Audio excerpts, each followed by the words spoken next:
Hi guys, welcome back to dream chemistry classes. Please subscribe this channel. देखिए आज के इस वीडियो लेक्चर में हम बात करेंगे क्लास 9 साइंस का जो चैप्टर नंबर 3 है एटम्स एंड मॉलिक्यूल्स, जो कि किसका पार्ट है? केमिस्ट्री का पार्ट है। किसका पार्ट है? केमिस्ट्री का पार्ट है। ठीक है ना। तो देखिए जो चैप्टर है एटम्स एंड मॉलिक्यूल, इसके अंदर सबसे पहले हम बात करेंगे कि एटम क्या है। तो an atom is the smallest particle of an element which cannot be further divided into smaller particle and that retain are the characteristics properties of that element. यानी एटम जो होता है वो स्मॉलेस्ट पार्टिकल है जिसको अगेन डिवाइड नहीं किया जा सकता है और स्मॉलर पार्टिकल्स के अंदर डिवाइड नहीं किया जा सकता है। और जो एटम है किसी एलिमेंट का, उसके अंदर उस एलिमेंट के सारे कैरेक्टरिस्टिक्स जो प्रॉपर्टीज होती हैं वो होती है। जैसे हम बात करें फॉर एग्जांपल, देखिए सबसे सिंपलेस्ट जो एलिमेंट है, सबसे पहला जो एलिमेंट है हाइड्रोजन है। तो ये H जो है ये क्या है? ये हाइड्रोजन एटम भी है। क्या है? हाइड्रोजन एटम है। और क्या है कि ये जो हाइड्रोजन एटम है, या हाइड्रोजन एटम नहीं सॉरी, कोई भी जो एटम है उसको स्मॉलर पार्टिकल, वो स्मॉलर पार्टिकल है जिसको आगे डिवाइड नहीं किया जा सकता है। अब देखिए हम बात करें इस एटम के लिए, अकॉर्डिंग टू इंडियन फिलोसोफर महर्षि कर्णाद, जो इंडियन फिलोसोफर है महर्षि कर्णाद, वो क्या कहते हैं एटम के लिए? If we go on dividing matter into smaller parts we shall get smaller particles and lastly a stress would be raised which further division of particles will not be possible। महर्षि कर्णाद के according की जो atom है या फिर जिनसे कोई भी matter बना हुआ है उसके अंदर देखिए हम अगर उसको डिवाइड करते हुए जाते हैं तो लास्ट में एक ऐसी स्टेज आ जाती है जिससे आगे क्या नहीं हो सकता, कोई और डिवीजन नहीं हो सकता। तो वो पार्टिकल या मतलब वो स्पीसीज जिसके अंदर कोई डिवीजन पॉसिबल नहीं है वो क्या है? अपना एटम है। लेकिन देखिए उस टाइम इसको क्या नाम दिया गया? ही कॉल्ड दीज पार्टिकल्स परमाणु, उसको परमाणु नाम दिया गया। And known as atoms nowadays, और जिसे अब क्या जाना जाता है? एटम्स जाना जाता है। फिर देखिए हम बात करेंगे साइज ऑफ एन एटम। तो कोई भी जो एटम है उसकी साइज को किससे डिनोट किया जाता है? उसकी रेडियस से डिनोट किया जाता है। तो atoms is measured by its radius. Atomic radius is measure in nanometre, N M का मतलब है नैनोमीटर, एंगस्ट्रम एंड पीएम यानी कि picometre. Hydrogen is the smallest atom and its radius is 0.37 into 10⁻⁻10 metre. और इसे हम क्या लिख सकते हैं? 37 पिकोमीटर भी लिख सकते हैं। 1 पिकोमीटर इज इक्वल टू होता है 10⁻⁻12 मीटर। ठीक है। अब हम बात करेंगे, देखिए एटम के बारे में हमने देख लिया, एटम होता क्या है अकॉर्डिंग टू महर्षि कर्णाद के अकॉर्डिंग देख लिया, फिर इसकी साइज हो गई। अब हम बात करेंगे, देखिए law of chemical combination. A compound is formed by chemical combination of different element and its two following laws। जो कोई भी कंपाउंड बनता है, कोई भी कंपाउंड बनता है वो केमिकल कंपोजिशन से बनता है, डिफरेंट एलिमेंट की केमिकल कंपोजिशन से। और इनकी ये जो केमिकल कॉम्बिनेशन है इसके क्या हैं? 2 रूल हैं। फर्स्ट है law of conservation of mass and second है law of constant proportion. First है law of conservation of mass. तो ये जो law of conservation of mass है इसको Antoine von Lavoisier gave this law in 1774। जो एंटनी वॉन लिवोशियर हैं उन्होंने इस रूल को दिया कब? 1774 में। According to this rule, total mass of reactant is always equal to total mass of product of the reaction. जैसे यहाँ पे देखिए हम बात करेंगे इस एक रिएक्शन की जिसके अंदर क्या है, C+O2 gives CO2। यहाँ पे C क्या है, कार्बन, एंड ऑक्सीजन क्या, ये O2 को क्या बोला जाता है, ऑक्सीजन, और ये क्या है, कार्बन डाइऑक्साइड। तो यहाँ पे रिएक्शन के अंदर जो पार्टिसिपेट कर रहे हैं इनको हम क्या कहेंगे, रिएक्टेंट कहेंगे। क्या कहेंगे, रिएक्टेंट कहेंगे। यहाँ पे ये भी यही तो लिखा गया था कि जो total mass of reactant and total mass of product क्या होते हैं, इक्वल होते हैं। तो हमें पता होना चाहिए कि रिएक्टेंट और प्रोडक्ट होते क्या है। तो जो रिएक्शन के अंदर पार्टिसिपेट कर रहे हैं वो क्या होते हैं, रिएक्टेंट होते हैं, और जो लास्ट में बन रहे हैं वो क्या होता है, अपना प्रोडक्ट होता है। तो यहाँ पे देख लीजिए, कार्बन और ऑक्सीजन दोनों का अलग अलग हम क्या निकाल रहे हैं, मास निकाल रहे हैं। जबकि कार्बन का कितना होता है, 12 होता है। ऑक्सीजन देखिए, वैसे सिंगल ऑक्सीजन का 16 होता है, बट यहाँ पे ऑक्सीजन क्या रहती है, हमेशा मॉलिक्यूलर रूप फॉर्म में रहती है, इसलिए इसका हो जाता है 32। तो दोनों को अगर टोटल करते हैं तो 44, और यहाँ पे भी देखें तो 44 आता है। तो law of conservation of mass क्या है कि total mass of reactant is equal to total mass of product. Chemical combination का सेकंड रूल है लॉ ऑफ कांस्टेंट प्रोपोर्शन। तो ये रूल क्या कहता है, जोसेफ प्राउस्ट, इस रूल को दिया किसने, जोसेफ प्राउस्ट ने इसे दिया था। फिर है this law state that every pure compound always contain the same element combine in the same proportion by mass. It is also known as definite proportion. ये कह रहा है कि कोई कंपाउंड बनता है उसके अंदर एलिमेंट का क्या होता है, एक फिक्स रेशियो होता है, एक फिक्स प्रोपोर्शन होता है या डेफिनेट प्रोपोर्शन होता है। इसीलिए इस रूल को और किस नाम से जाना जाता है, डेफिनेट प्रोपोर्शन के नाम से भी जाना जाता है। फिर है देखिए next, Dalton's atomic theory. Atom को समझने के लिए डाल्टन्स की एक थ्योरी है। डाल्टन है एक केमिस्ट। तो देखिए डाल्टन्स एटॉमिक थ्योरी है क्या, following postulates gives by Dalton's atomic theory.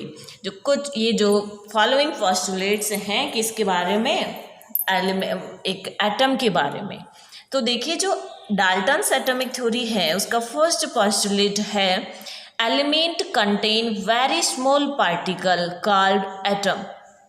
कोई भी जो एलिमेंट है, कोई एलिमेंट है वो उसके अंदर क्या होता है, एक बहुत छोटा पार्टिकल होता है और उसे ही हम क्या कहते हैं, एटम्स कहते हैं। An atom cannot be further divided into smaller particle। और एटम को फर्दर डिवाइड नहीं किया जा सकता है। Atoms can neither be create nor be destroy in the chemical process।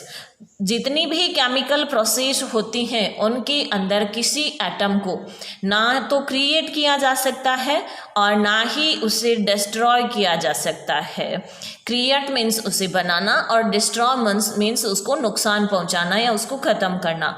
तो किसी केमिकल रिएक्शन के अंदर अकॉर्डिंग टू डाल्टन ना तो किसी एटम को क्रिएट किया जा सकता है और ना ही उसे डिस्ट्रॉय किया जा सकता है। नेक्स्ट जो पोस्टुलेट है, atom of a particular atom are identical in all respect. किसी भी एलिमेंट का जो एटम होता है, किसी भी एलिमेंट का जो एटम होता है वो क्या होता है, आइडेंटिकल होता है। क्या होता है, आइडेंटिकल होता है। नेक्स्ट है atom of different element have different size, shape and mass. तो किसी डिफरेंट एलिमेंट के जो एटम होते हैं उनकी साइज, शेप और जो मास है वो क्या होता है, डिफरेंट होता है। अब देखिए हाइड्रोजन है, हीलियम है, लिथियम है, तो इन सब के ये क्या है, अपने आप में एक एक एटम है। तो इन सब के जो साइज है, शेप है या फिर इनका जो मास है वो क्या होता है, सबका डिफरेंट होता है। नेक्स्ट और लास्ट पोस्टुलेट है atom combine in the simple whole number to form a compound. देखिए एटम है वो एटम से ही क्या बनता है, कोई कंपाउंड बनता है। क्या बनता है, कंपाउंड बनता है। तो एटम है वो सिंपल होल नंबर में कंबाइन होते हैं, ठीक है ना। यहाँ पे ये होल नंबर का मतलब है कि हाफ में इस तरह से नहीं होता, 1 2 3 इस तरह से, इस होल नंबर में ही ये कंबाइन होकर के किसका निर्माण करते हैं, किसी कंपाउंड का निर्माण करते हैं। ये हो गई डाल्टन्स एटॉमिक थ्योरी। लेकिन देखिए कोई भी थ्योरी हो उसकी कोई ना कोई ड्रॉबैक्स लिमिट्स लगाई जाती हैं। तो जो डाल्टन्स थ्योरी है उसकी ड्रॉबैक क्या है उनको हम यहाँ पे देख लेते हैं। Drawback of Dalton's atomic theory, the occurrence of isotope. First इसकी ड्रॉबैक है, लिमिट है कि अकरेंस ऑफ आइसोटोप, आइसोटोप के बारे में या किस तरह से आइसोटोप बनते हैं उनके बारे में डाल्टन ने कुछ नहीं बताया। तो देखिए अकरेंस ऑफ आइसोटोप में atoms of the same element have same atomic number but different mass. किसी एलिमेंट के, किसी सेम एलिमेंट के वो स्पीसीज जिसके अंदर जिनका एटॉमिक नंबर तो क्या होगा, सेम होगा। एटॉमिक नंबर सेम क्यों होगा, क्योंकि सेम एलिमेंट के ही वो फॉर्म होंगे और उनका जो मॉलिक्यूलर मास नहीं सॉरी उसका मास या एटॉमिक मास कहते सकते हैं वो क्या होता है, इनका डिफरेंट होता है। तो देखिए for example hydrogen have 3 isotope. Hydrogen है उसके 3 आइसोटोप होते हैं।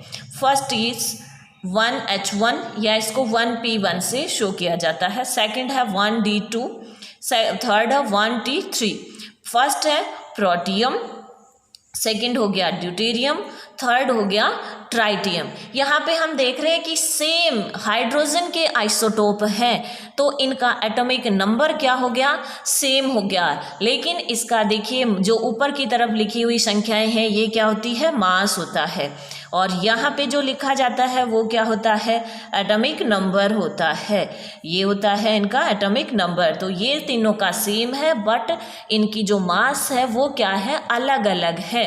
तो जो डाल्टन्स है वो इसके बारे में नहीं बता पाए। सेकंड जो इसकी लिमिट है या ड्रॉबैक है वो क्या है, देखिए the occurrence of isobar. Occurrence of isobar, isotope और आइसोबार एक दूसरे के अपोजिट है। आइसोबार क्या होते हैं, atoms of different element having same mass. यहाँ पे एटॉमिक नंबर सेम था और जो मास है वो डिफरेंट था। लेकिन आइसोबार्स के अंदर क्या होता है, एटॉमिक नंबर डिफरेंट होता है बट इनका मास क्या होता है, सेम होता है। जैसे यहाँ पे देखिए जो पोटेशियम है, पोटेशियम का एटॉमिक नंबर 19 होता है, मास 40। इसी तरह से जो आर्गन है उसका एटॉमिक नंबर 18 है बट मास इसका भी कितना है, 40 है। इसी तरह से जो कैल्शियम है इसका एटॉमिक नंबर 20 है लेकिन इसका जो मास है वो क्या है, 40 है। यानी इन तीनों एलिमेंट का या इन तीनों एटम्स का क्या होता है, ये मास क्या होता है, सेम होता है बट इनका एटॉमिक नंबर क्या है, डिफरेंट है। तो इसके बारे में भी जो डाल्टन्स है वो नहीं बता पाए, ठीक है। नेक्स्ट ड्रॉबैक है डाल्टन्स एटॉमिक थ्योरी की, the assumption that atom is individual is no longer true. कि वो अजम्पशन जिसमें ये कहा गया था कि जो एटम है वो क्या है, डिवाइजेबल नहीं है या एटम को डिवाइड नहीं किया जा सकता। लेकिन ये लंबे समय तक नहीं सही रहा। क्यों, क्योंकि देखिए नेक्स्ट चैप्टर के अंदर या फिर हम मान लेते हैं कि एटम के जो फंडामेंटल पार्टिकल्स होते हैं, इलेक्ट्रॉन प्रोटॉन न्यूट्रॉन्स, तो इनके अंदर उस एटम्स को क्या किया जा सकता है, डिवाइड किया जा सकता है। ये तो ये भी क्या हो गई, ड्रॉबैक हो गई किसकी, डाल्टन्स एटॉमिक थ्योरी की। If it fails to explain how and why different element combine with each other to form compound. और ये जो डाल्टन्स एटॉमिक थ्योरी है वो ये बताने में ये एक्सप्लेन भी नहीं कर पाई कि किस तरह से या क्यों जो एलिमेंट हैं वो कंबाइन होते हैं और कंपाउंड का फॉर्मेशन करते हैं। ठीक है, इस तरह से ये जो ड्रॉबैक है डाल्टन्स एटॉमिक थ्योरी की वे बहुत ही ज़्यादा इम्पोर्टेंट है। अब देखिए हम बात करेंगे एटम, एलिमेंट, ये सब हम नाम लेते हुए आ रहे हैं, लेकिन एक्चुअल में ये होते क्या हैं। तो यहाँ पे देखिए हम कुछ एटम्स हैं या एलिमेंट्स हैं, उनके सिंबल्स की, उनके एटॉमिक नंबर की और मास की बात करेंगे। ठीक है ना। यहाँ पे हम एलिमेंट्स के नाम लिख रहे हैं, यहाँ पे सिंबल और यहाँ पे एटॉमिक नंबर और यहाँ पे एटॉमिक मास। सबसे पहला 1 से लेकर के 20 तक जो एलिमेंट हैं हम उनकी ही बात करेंगे यहाँ पे। तो देखिए क्या है ये। सबसे पहला एलिमेंट है hydrogen, helium, lithium, beryllium, boron, carbon, nitrogen, oxygen, fluorine, neon, sodium, magnesium, aluminium, silicon, phosphorus, sulphur, chlorine, argon, potassium, calcium. अब यहाँ पे देखिए ये जो सिंबल है, इनके नाम से इनका जो फर्स्ट लेटर या फर्स्ट सेकंड 2 लेटर्स को हम लिख रहे हैं, लेकिन कहीं कहीं पे क्या हो रहा है, थोड़ा सा अलग हो रहा है। तो ये देखिए इनके लैटिन नाम से लिखा जाता है। जैसे सोडियम है तो सोडियम के इस नाम को देखकर आपको लगता होगा कि इसका जो सिंबल है वो एस से स्टार्ट होना चाहिए, लेकिन देखिए सोडियम का नेम होता है नेट्रियम और नेट्रियम के अकॉर्डिंग इसको Na बोला जाता है। ठीक है ना। इस तरह से ये आपको याद करने हैं। फिर ये इनके यहाँ पे एटॉमिक नंबर है और यहाँ पे एटॉमिक मास है। जैसे हाइड्रोजन का एटॉमिक मास कितना है 1, हीलियम का 4, लिथियम का 7, बेरिलियम का 9, बोरोन का 11, कार्बन का 12, नाइट्रोजन का 14, ऑक्सीजन का 16, फ्लोरीन का 19, नियोन का 20, सोडियम का 23, मैग्नीशियम का 24, एल्यूमिनियम का 27, सिलिकॉन का 28, फास्फोरस का 31, सल्फर का 32, क्लोरीन का 35.5, आर्गन का 40, पोटेशियम का 39 एंड कैल्शियम का 40। ये क्या है, इस तरह से इनके मास है, एटॉमिक मास है। फिर देखिए नेक्स्ट आता है एटॉमिक मास की डेफिनेशन क्या होती है। अब एक्चुअल में तो देखिए हमें तो नॉर्मली यही देखना है कि इनका एटॉमिक मास क्या होता है, लेकिन जो डेफिनेशन है वो है atomic mass of an element is the mass of an atom expressed in atomic mass unit. जो एटॉमिक मास को किस में एक्सप्रेस किया जाता है, atomic mass unit, atomic mass unit, जिसे शॉर्ट में AMU लिखा जाता है। ए से एटॉमिक, M से मास, U से unit. It is compare with mass of an atom of carbon, carbon 12 isotope taken as 12 AMU। और देखिए ये किसी भी एटम का एटॉमिक मास है, उसको कार्बन 12 के जो आइसोटोप है उसको रिप्रेजेंट करके या उसके अकॉर्डिंग इसको दिया जाता है। तो और ये जो कार्बन 12 है उसका जो एटॉमिक मास होता है वो क्या होता है, 12 AMU होता है। एटॉमिक मास के बाद में आता है relative atomic mass of an element. किसी एलिमेंट का रिलेटिव एटॉमिक मास तो वो होता है, देखिए हम इनका डायरेक्ट फॉर्मूले लिख रहे हैं। Average mass of one atom of element, किसी एक एटम के एलिमेंट, किसी एक एलिमेंट के एटम का average mass upon 1/12 part of mass of the atom of carbon 12। तो देखिए किसी एलिमेंट के एटम का एवरेज मास और कार्बन 12 का जो मास है उसका 1/12 पार्ट, ये क्या, इन दोनों का रेशियो क्या हो जाता है, रिलेटिव एटॉमिक मास हो जाता है। नेक्स्ट है ग्राम atomic mass.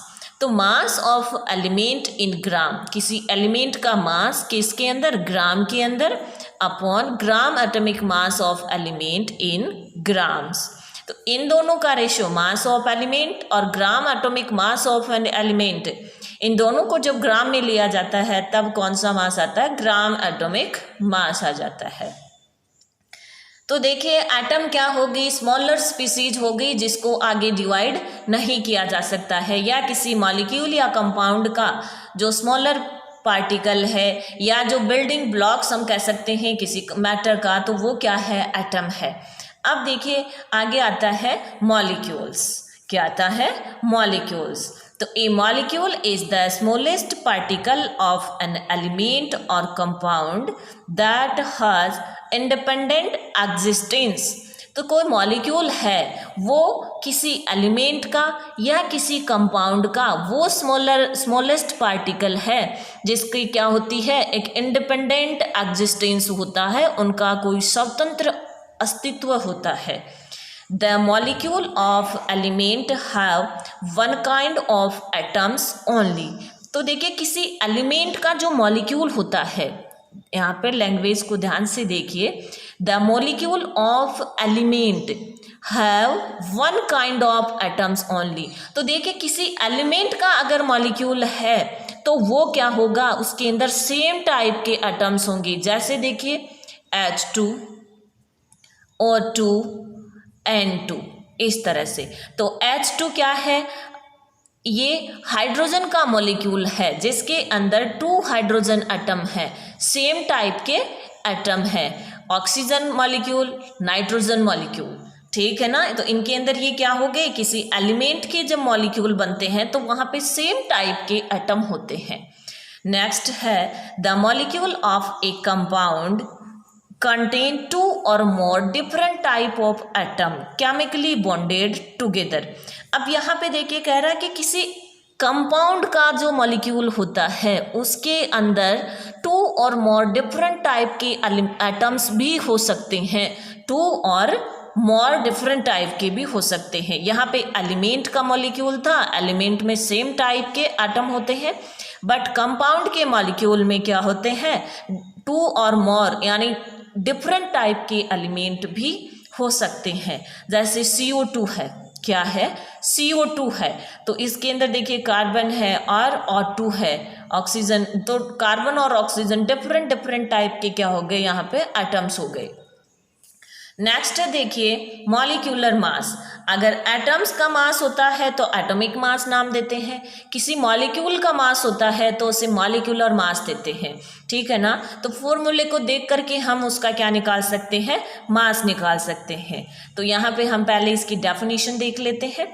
The molecular mass of a substance can element और ए कंपाउंड। तो देखिए molecular mass of a substance, और वो एन एलिमेंट हो सकता है या फिर कंपाउंड हो सकता है, is the mass of one molecule that substance as compare with 1/12 part mass of an atom of carbon.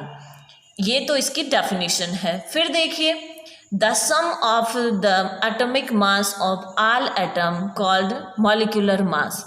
किसी भी जो कंपाउंड है या किसी मॉलिक्यूल का है उसके अंदर सभी एटम्स का जब मास हम टोटल कर देते हैं, ऐड कर देते हैं, तब क्या निकल कर आ जाता है? अपना मॉलिक्यूलर मास आ जाता है।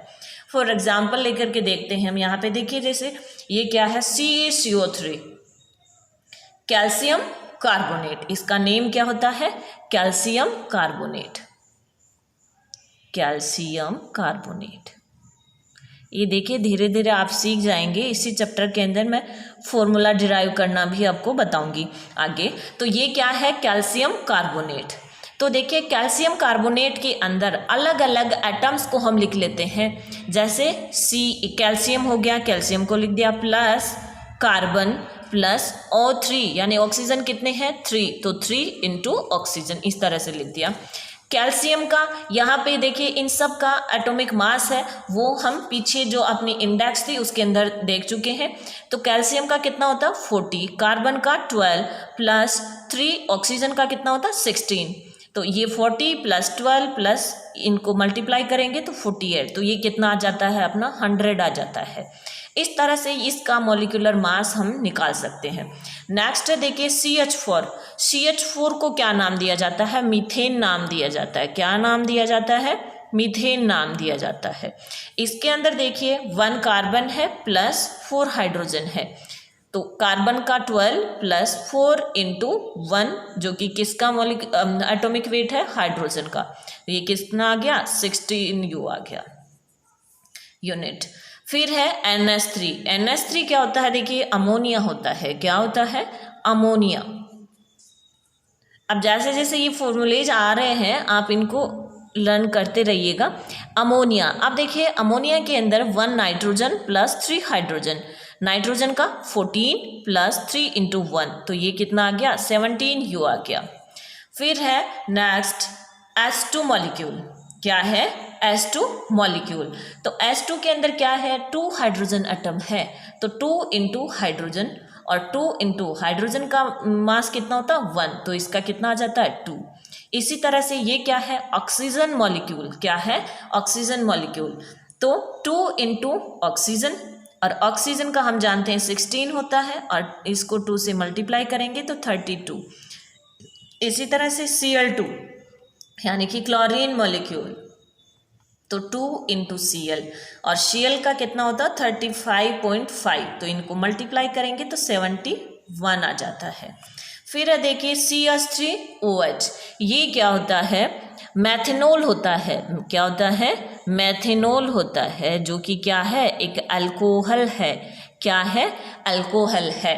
तो इसके अंदर देखिए हम बात करें अगर CH3OH की, तो फर्स्ट ये कार्बन प्लस 3 हाइड्रोजन प्लस ये ऑक्सीजन प्लस हाइड्रोजन। अब हम क्या करेंगे इनका मास लिख देंगे। कार्बन का हम जानते हैं 12 होता है, हाइड्रोजन का देखिए 1 होता है, तो 3 हाइड्रोजन है तो 3 हो गया, प्लस ऑक्सीजन का 16, हाइड्रोजन का क्या हो गया फिर से 1 हो गया। अब इन सब का हम टोटल करते हैं तो आ जाता है अपना 32। इस तरह से और भी एग्जाम्पल लेकर के आप इनका निकाल सकते हैं। अगर आपको कोई प्रॉब्लम है तो आप कमेंट बॉक्स में लिख सकते हैं। तो देखिए एटम्स और मॉलिक्यूल्स के बाद में अब हम बात करेंगे आयंस की बात करेंगे, ठीक है ना। तो देखिए यहाँ तक हम इस चैप्टर में किस किस के बारे में जान चुके हैं। देखिए एटम क्या होता है किसी एलिमेंट का, तो एटम्स को देख लिया, फिर हमने क्या देखा मॉलिक्यूल देख लिया, मॉलिक्यूलर मास देख लिया, एटॉमिक मास देख लिया, ठीक है ना।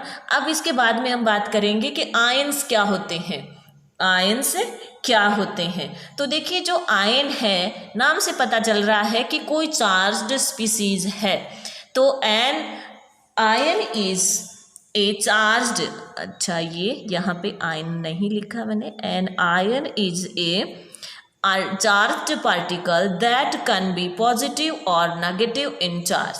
तो आयन क्या है एक चार्ज्ड स्पीसीज है जो कि क्या हो सकती है या तो पॉजिटिव चार्ज्ड हो सकती है या फिर नेगेटिव चार्ज्ड हो सकती है। तो there are 2 type of ions, first है कैटाइन और सेकंड है एनाइन। तो देखिए यहाँ पे हम पहले ही देख चुके हैं कि जो चार्ज्ड स्पीसीज हैं वो या तो क्या हो सकती हैं पॉजिटिव चार्ज्ड हो सकती हैं या फिर नेगेटिव चार्ज्ड हो सकती है। तो कैटाइन क्या होता है a positively charged species, a positively charged species या positively charged ion is known as cation. For example sodium ion, sodium ion को Na+ से शो करेंगे। फिर नेक्स्ट एग्जाम्पल है मैग्नीशियम आयन, मैग्नीशियम आयन को Mg+2 से शो करेंगे। अब देखिए ये +1 या मैग्नीशियम के ऊपर +2 ये किस तरह से आया है इसको हम आगे सीखेंगे वैलेंसी के अंदर, ठीक है ना। यहाँ पे देखिए कैटाइन क्या होंगे पॉजिटिवली चार्ज्ड जो आयन है वो कैटाइन होते हैं। नेक्स्ट है एनायन, तो a negatively charged ion is known as anion, जिसके ऊपर वो स्पीसीज जिसके ऊपर नेगेटिव चार्ज होता है वो सब क्या होते हैं एनाइंस होते हैं। For example chloride ion, chloride ion को Cl- से लिखा जाता है, ऑक्साइड आयन O-2 से लिखा जाता है, ठीक है। नेक्स्ट देखिए chemical formula of A compound, किसी कंपाउंड का केमिकल फॉर्मूला किस तरह से लिखा जाता है या फिर ये फॉर्मूला पहले तो होता क्या है हम ये देख लेते हैं। तो the chemical formula is a symbolic representation of its composition. तो केमिकल फॉर्मूला क्या है सिंबॉलिक रिप्रेजेंटेशन है किसी उसके कंपोजिशन का, कि किसी कंपाउंड के अंदर कौन कौन से एटम्स पार्टिसिपेट कर रहे हैं, कितने नंबर में कर रहे हैं, उनका सिंबल सब हम उसके अंदर लिखा जाता है। तो ये क्या होता है एक सिंबॉलिक रिप्रेजेंटेशन होता है किसी कंपाउंड के कंपोजिशन का। Chemical formula of a compound describe the composition of a molecule of the compound in term of the symbol and the number of atom of each element. Her element का उसके अंदर क्या लिखा जाता है, number लिखा जाता है और उसका सिंबल भी लिखा जाता है, उसका नंबर और सिंबल दोनों लिखे जाते हैं, ठीक है ना। जैसे हम बात करें, देखिए कैल्शियम कार्बोनेट की, अभी अपने एक एग्जांपल आया था कैल्शियम कार्बोनेट, जिसका फॉर्मूला होता है CaCO3। क्या होता है? CaCO3, और ये है क्या? Calcium carbonate. इसके अंदर देखिए कैल्शियम है एक एलिमेंट, और क्या है? कार्बन है और ऑक्सीजन है। तीनों के सिंबल लिखे हुए हैं और तीनों के नंबर भी लिखे हुए हैं। जैसे कैल्शियम 1 तो 1 होता है, उसको लिखा नहीं जाता है। 1 कैल्शियम 1 हो गया, कार्बन भी 1 हो गया, और ऑक्सीजन कितने हो गए? 3 हो गए। इसलिए जो केमिकल फॉर्मूला होता है वो क्या होता है? सिंबॉलिक रिप्रेजेंटेशन होता है, जिसके अंदर एलिमेंट का सिंबल भी लिखा जाता है और उनका नंबर भी लिखा जाता है कि कितने नंबर में वो पार्टिसिपेट उसके अंदर कर रहे हैं, ठीक है। अब देखिए जो केमिकल फॉर्मूला है उसको बनाने के कुछ रूल होते हैं, तो उनको फॉर्मूला बनाने से पहले कुछ हम बात कर लेते हैं। देखिए ये जो पॉजिटिव और नेगेटिव स्पीसीज हैं उनके सिंबल की बात कर लेते हैं, और उनकी वैलेंसी या फिर उनके ऊपर जो चार्ज होता है उनकी बात कर लेते हैं। उसके बाद में हमें केमिकल फॉर्मूला डिराइव करना बहुत इजी हो जाएगा, ठीक है ना। तो यहाँ पे देखिए बस आपको जो लिखवाया जा रहा है आप उसको याद करिए, बहुत अच्छे से आप केमिकल फॉर्मूला निकाल सकते हैं। सबसे फर्स्ट है देखिए सल्फेट। सल्फेट होता है SO4 और इसके ऊपर चार्ज होता है -2। अब यहाँ पे देखिए जो SO4 होता है इसको इस तरह से भी लिखा जा सकता है SO4 -2, ठीक है ना, क्योंकि इसके ऊपर चार्ज क्या होता है? -2 होता है। सल्फाइड SO3 -2, और इसके ऊपर चार्ज कितना हो जाएगा? -2, तो चार्ज हम इधर लिख रहे हैं। फिर है नाइट्रेट। नाइट्रेट का जो सिंबल होता है या फिर कह सकते हैं फॉर्मूला होता है वो NO3, इसके ऊपर चार्ज होता है -1। नाइट्राइट का जो फॉर्मूला है NO2 माइनस, और इसके ऊपर चार्ज होता है -1। कार्बोनेट CO3 और इसके ऊपर चार्ज होता है -2। फिर है एसीटेट का जो फॉर्मूला होता है CH3COO माइनस, और इसके ऊपर चार्ज होता है -1। फॉस्फेट PO4 और चार्ज होता है इसके ऊपर -3। अमोनियम NH4 और चार्ज होता है +1। फिर है हाइड्रोक्साइड OH और चार्ज होता है -1। बाइकार्बोनेट का जो फॉर्मूला होता है वो HCO3 माइनस, और इसके ऊपर चार्ज होता है -1। फिर है ऑक्साइड O2 माइनस और चार्ज होता है -2। फिर है फॉस्फाइड S-2 या इसके ऊपर चार्ज होता है -2। फिर है देखिए फ्लोराइड F चार्ज होता है -1। क्लोराइड Cl माइनस चार्ज हो गया -1। ब्रोमाइड Br-, इनके ऊपर देखिए ये चार्ज इस तरह से लिख भी सकते हैं। तो chloride Cl- -1 charge, bromide Br-, -1 charge, and iodide I- -1 charge. इस तरह से इनके ये जो सिंबल है और इन नेम के, तो आप इनको जरूर याद कीजिए, ठीक है। अब देखिए नेगेटिव स्पीसीज के चार्ज और जो फॉर्मूला है उनको जानने के बाद में हम बात करेंगे कुछ एलिमेंट्स हैं उनके नेम, उनका सिंबल और इलेक्ट्रॉनिक कॉन्फ़िगरेशन और वैलेंसी। अब देखिए ये तीनों चीज़ें तो हम पहले भी देख चुके हैं, एटॉमिक नंबर, इनका नेम और सिंबल, लेकिन यहाँ पे नई चीज़ है इलेक्ट्रॉनिक कॉन्फ़िगरेशन और इनकी वैलेंसी, ठीक है ना। तो देखिए ये क्या होती हैं, तो सबसे पहले 1 से लेकर 20 तक यहाँ पे एलिमेंट दिए गए हैं। Hydrogen, helium, lithium, beryllium, boron, carbon, nitrogen, oxygen, fluorine, neon, sodium, magnesium, aluminium, silicon, phosphorus, sulphur, chlorine, argon, potassium and calcium. यहाँ पे ये इनके सिंबल हैं और देखिए इनको क्रम से याद करना है क्योंकि ये इनके क्या है, एटॉमिक नंबर हैं। अब देखिए एटॉमिक नंबर के इक्वल ही इनके अंदर क्या होते हैं, इलेक्ट्रॉन्स होते हैं। तो कोई भी जो एटम होता है उसकी जो स्ट्रक्चर होती है, थोड़ी सी मैं यहाँ पे आपको देखो स्ट्रक्चर बताऊँ तो उसके अंदर देखिए ये उसका क्या होता है, नाभिक होता है। क्या होता है, उसका न्यूक्लियस होता है जिसके अंदर रहते हैं प्रोटॉन प्लस न्यूट्रॉन। क्या रहते हैं, प्रोटॉन प्लस न्यूट्रॉन। और इसके अंदर जो बाहर की तरफ जो उसके ऑर्बिटल्स होते हैं इनके अंदर कौन मूव करते रहते हैं, इलेक्ट्रॉन्स मूव करते रहते हैं। ये क्या है, इनके ऑर्बिटल्स हैं जहाँ पे इलेक्ट्रॉन्स हैं वो मूव करते हैं। सबसे पहले हम बात करें हाइड्रोजन की, और ये क्या है, जैसे ये हो गया के, ये कौन सा कक्ष है, के। इसकी बाहर की तरफ कौन अरेंज रहता है, एल, ये एल। इसके बाद में कौन है, एम, और फोर्थ नंबर पे आ जाता है एन। ठीक है ना। अब देखिए जो हाइड्रोजन है उसका एटॉमिक नंबर क्या होता है, 1 होता है। तो 1 होता है तो उसके अंदर इलेक्ट्रॉन भी कितना होगा, 1 होगा। तो ये इलेक्ट्रॉन 1 जो इलेक्ट्रॉन है वो कौन सी जो क्लास है उसमें रहेगा, के में रहेगा। तो ये यहाँ पे रह गया 1 इलेक्ट्रॉन। ठीक है ना, ये हो गया इसका 1 इलेक्ट्रॉन जो इसके अंदर अरेंज है। अब देखिए 1 है तो ये 1 इलेक्ट्रॉन क्या कर सकता है, लॉस कर सकता है। तो इसकी वैलेंसी क्या हो गई, 1 हो गई।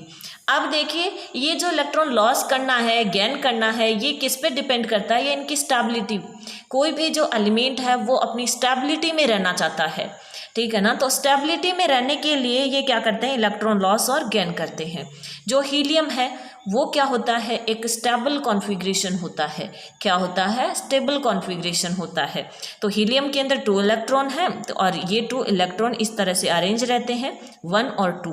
तो ये क्या हो गया, एक स्टेबल कॉन्फ़िगरेशन हो गया। इसलिए ये ना तो इलेक्ट्रॉन लॉस करेगा, यहाँ पे लिख लेना कि ये क्या है, एक स्टेबल कॉन्फ़िगरेशन है, एक स्थायी विन्यास है। ठीक है, स्टेबल कॉन्फ़िगरेशन। तो यहाँ पे इसकी वैलेंसी ना तो ये इलेक्ट्रॉन लॉस करेगा और ना ही गेन करेगा, इसलिए इसकी वैलेंसी हो गई 0। फिर है लिथियम। लिथियम के अंदर देखिए 3 इलेक्ट्रॉन्स होते हैं, 3 इसका एटॉमिक नंबर होता है। तो ये 3 इलेक्ट्रॉन 2 और 1 की फॉर्म में रहते हैं। हम जानते हैं कि यहाँ तक जब इसके आउटर मोस्ट ऑर्बिटल में जो फर्स्ट ऑर्बिटल होता है उसके अंदर 2 इलेक्ट्रॉन होते हैं तो वो एक स्टेबल फॉर्म होती है। इसलिए ये इस इलेक्ट्रॉन को क्या करना चाहेगा, लॉस करना चाहेगा। इसलिए इसकी वैलेंसी क्या हो गई, +1 हो गई। नेक्स्ट है बेरिलियम। बेरिलियम के अंदर देखिए 4 इलेक्ट्रॉन होंगे क्योंकि इसका एटॉमिक नंबर भी 4 होता है। तो 2 और 2 की फॉर्म में रहेंगे। तो इसकी वैलेंसी ये इन आउटर मोस्ट इलेक्ट्रॉन्स को क्या कर देगा, लॉस कर देगा। तो इसकी वैलेंसी क्या हो जाएगी, 2 हो जाएगी। बोरॉन की क्या हो जाएगी, 3 हो जाएगी, +3 हो जाएगी। अब देखिए कार्बन की बात करें तो कार्बन के पास में 4 इलेक्ट्रॉन है आउटर ऑर्बिटल में। क्या है, 4 इलेक्ट्रॉन। तो ये सोचेगा कि मैं लॉस करूं या गेन करूं। तो देखो ना तो ये लॉस करता है ना ही ये गेन करता है। ये क्या करता है, इनको शेयर करता है। इन इलेक्ट्रॉन्स को ये क्या करेगा, शेयर करेगा। इसलिए इसकी जो वैलेंसी होती है इसके ऊपर ना तो प्लस लगाते हैं ना माइनस लगाते हैं, या दोनों लगा सकते हैं, प्लस माइनस। ठीक है ना, क्योंकि ये इलेक्ट्रॉन की क्या करेगा, शेयरिंग करेगा। तो इसकी वैलेंसी क्या हो जाएगी, 4 हो जाएगी। नाइट्रोजन के अंदर देखिए 2 और 5 7 इलेक्ट्रॉन हैं जो 2 और 5 की फॉर्म में रहेंगे। 2 इलेक्ट्रॉन के क्लास में और एल में रहेंगे 5 इलेक्ट्रॉन। अब देखिए इसको ऑक्टेट कंप्लीट करना है। क्या करना है, ऑक्टेट कंप्लीट करना है। आउटर मोस्ट ऑर्बिटल में 8 इलेक्ट्रॉन लाने हैं। तो ये क्या करेगा, 5 इलेक्ट्रॉन को लॉस करने की बजाय ये 3 इलेक्ट्रॉन को गेन कर लेगा। इसलिए इसकी वैलेंसी क्या हो जाएगी, -3 हो जाएगी। ऑक्सीजन है, इसके आउटर ऑर्बिटल में 6 इलेक्ट्रॉन है। तो ये क्या करेगा, 2 इलेक्ट्रॉन गेन करेगा। तो जो एक्सेप्ट कर रहा है, गेन कर रहा है, ग्रहण कर रहा है, उनके पीछे माइनस चार्ज आ जाता है, और जो लॉस कर रहे हैं उनके पीछे प्लस चार्ज आ जाता है। ठीक है, नेक्स्ट है देखिए फ्लोरीन। तो फ्लोरीन के अंदर 7 इलेक्ट्रॉन है, तो वो 1 इलेक्ट्रॉन और ले लेगा और -1 इसकी वैलेंसी हो जाएगी। नियोन की बात करें तो नियोन के अंदर देखिए 2 और 8 है, जो कि क्या है, एक स्टेबल कॉन्फ़िगरेशन है। क्या है, स्टेबल कॉन्फ़िगरेशन है, इसलिए ये ना तो इलेक्ट्रॉन गेन करेगा ना लॉस करेगा, इसलिए इसकी वैलेंसी क्या हो गई, 0 हो गई। फिर है देखिए सोडियम 2 at 1। तो सोडियम के अंदर देखिए 1 इलेक्ट्रॉन है, तो इसको लॉस करके +1 वैलेंसी शो करेगा। मैग्नीशियम के अंदर +2 इलेक्ट्रॉन है, तो इनको लॉस करके +2 इसकी वैलेंसी हो जाएगी। एल्यूमिनियम के अंदर 3 इलेक्ट्रॉन है, तो इन 3 इलेक्ट्रॉन को लॉस करके +3 ये वैलेंसी शो करेगा। सिलिकॉन के अंदर 4 है, तो ये क्या करेगा, ये इलेक्ट्रॉन की शेयरिंग करेगा। क्या करेगा, शेयर करेगा इलेक्ट्रॉन्स को, तो इसकी +-4 या ओनली अकेला 4 भी लिख सकते हैं। फॉस्फोरस के अंदर 5 है, तो ये 3 इलेक्ट्रॉन अगेन करेगा ना कि लॉस करेगा, तो इसकी -3 हो जाएगी। और सल्फर के अंदर क्या हो जाएगा, देखिए 6 है, तो 2 इलेक्ट्रॉन गेन करके तो -2 शो करेगा। क्लोरीन के अंदर देखिए 7 इलेक्ट्रॉन है, तो इसको 1 इलेक्ट्रॉन और चाहिए, तो ये 1 इलेक्ट्रॉन गेन करके क्या करेगा, -1 वैलेंसी शो करेगा। आर्गन है, इसके अंदर देखिए 2 at 8, तो ये क्या हो गया, ये भी एक स्टेबल कॉन्फ़िगरेशन हो गया, इसलिए ये क्या शो करेगा, ये 0 वैलेंसी शो करेगा। फिर है पोटेशियम। पोटेशियम के अंदर देखिए 19 इलेक्ट्रॉन्स होते हैं, जो किस फॉर्म में रहेंगे, 2 at 8 और 1, तो ये 1 इलेक्ट्रॉन को लॉस करके +1 वैलेंसी शो करेगा। कैल्शियम के अंदर 20 इलेक्ट्रॉन, तो 2 at 2, और ये इन 2 इलेक्ट्रॉन्स को लॉस करके +2 वैलेंसी शो करेगा। इस तरह से आप इनकी वैलेंसी को निकाल सकते हैं। अब देखिए हम बात करेंगे केमिकल फॉर्मूला की। किन की बात करेंगे, केमिकल फॉर्मूला। अब देखिए हमें पता चल गया कि क्या इनके जो सिंबल्स होते हैं और क्या इनके जो सिंबल और इनके चार्ज सब पता चल गया हमें। अब हम बात कर लेंगे इनके फॉर्मूला की। देखिए जैसे यहाँ पे मैंने लिख रखे हैं, लेकिन मैं आपको दोबारा से इधर लिख के बताती हूँ। जैसे फर्स्ट फॉर्मूला क्या है यहाँ पे अपना, मैग्नीशियम क्लोराइड है। पहला क्या है, मैग्नीशियम क्लोराइड है। तो देखिए किस तरह से इनको लिखा जाता है, मैग्नीशियम क्लोराइड। सबसे पहले हम इनकी बात करेंगे इनके सिंबल की। क्या बात करेंगे, सिंबल की। मैग्नीशियम का सिंबल हम जानते हैं Mg होता है। अगर आपको याद नहीं हुआ है तो आप इन इंडेक्स को एक बार दोबारा देख के याद कर सकते हैं। मैग्नीशियम का सिंबल Mg, क्लोराइड का सिंबल Cl। फिर हम बात करेंगे इनके चार्ज की। किसकी बात करेंगे, चार्ज की बात करेंगे। तो देखिए मैग्नीशियम के ऊपर हमने यहाँ पे देखा है, देखिए इस इंडेक्स में मैं आपको बता दूँ, ये रहा मैग्नीशियम, तो इसकी वैलेंसी क्या है, +2 है। तो इसका जो चार्ज या इसकी वैलेंसी है वो क्या है, +2।